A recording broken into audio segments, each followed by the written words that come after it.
Hey there, welcome to the Bible in 5. This is part 2 of the videos on the 12 prophets or the minor prophets, and we're talking about the last 6 of the prophets here in this collection here that ends the Old Testament in our English Bibles.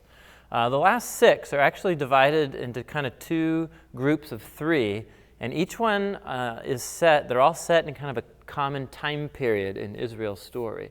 So if you'll remember from the story that you read in Samuel and Kings, there was the Israelite kingdom period when the northern kingdom up in Israel was taken out by the empire of Assyria. That happened in 2 Kings chapter 17.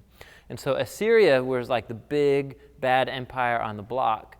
And the next empire that came along to sweep the leg and to take out Assyria was the kingdom of Babylon. And Babylon was the kingdom that eventually took over all of Israel. And so these 3 prophets right in here, Nahum, Habakkuk, and Zephaniah, all lived in and around Israel during the time that Assyria fell and Babylon came to the rise and appeared as a threat on the horizon. And so the questions that these prophets are asking are all related to how does the rise and fall of nations fit into God's plan for the world and for Israel and for sending the Messiah and so on. Those are the questions that these prophets are exploring. So the prophet Nahum, essentially the book is like a celebration poem about the downfall of Assyria. It's the only book like it in the whole Bible. And so the empire of Assyria has just fallen.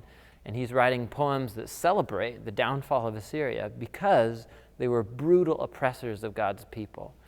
And so Nahum begins with a poem, though, that's not about Assyria, that's actually about how God brings justice on all nations against their wickedness and corruption and injustice. And so Nahum is talking about, he sees Assyria's downfall as God's outworking of his justice among the nations. Habakkuk and Zephaniah are different, though.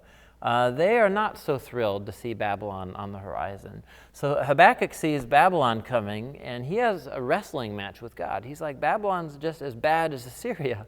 Like, why should we be happy? And why would God use somebody as wicked as Babylon to take out the wicked people of Assyria? And God asks Habakkuk to trust that he is working out his plan among the nations. And the poem, the prophecy ends actually with a poem, a psalm, at the end of Habakkuk, where Habakkuk comes to a place of trust that even though it seems like the nations are going crazy, he comes to a place of trust in God. And Zephaniah basically kind of rounds out this collection here by talking about that God has a day of justice that he's going to bring on all nations, and that you can trust his plan, that he is going to bring salvation out of his judgment on the nations. And between the next 3 that come after then is a separation of about 80, 90 years or so. And after this, Babylon comes, takes out the people of Israel, and the people of Israel are in captivity in Babylon for about 70 years.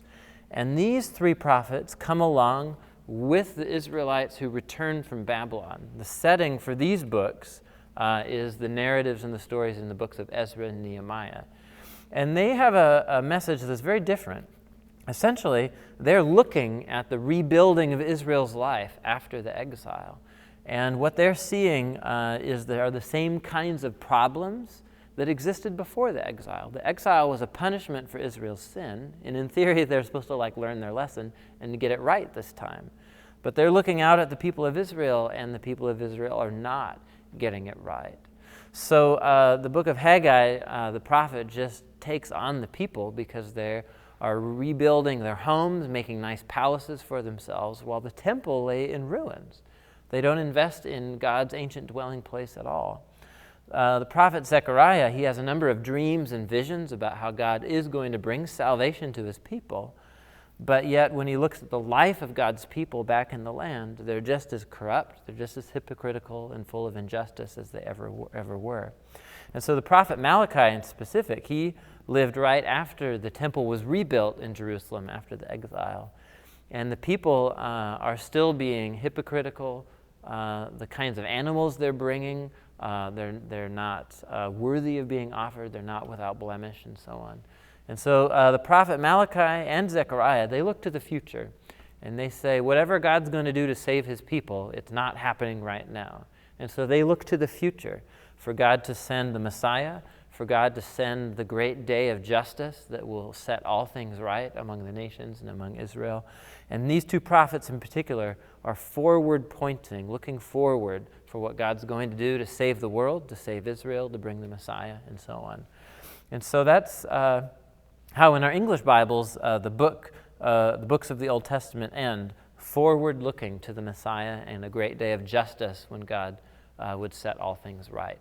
So that's kind of wraps up the 12 prophets. There's a lot of different themes going on here in these books, but they're very powerful, and you're going to enjoy reading them. So hope that's helpful, and we'll see you next time.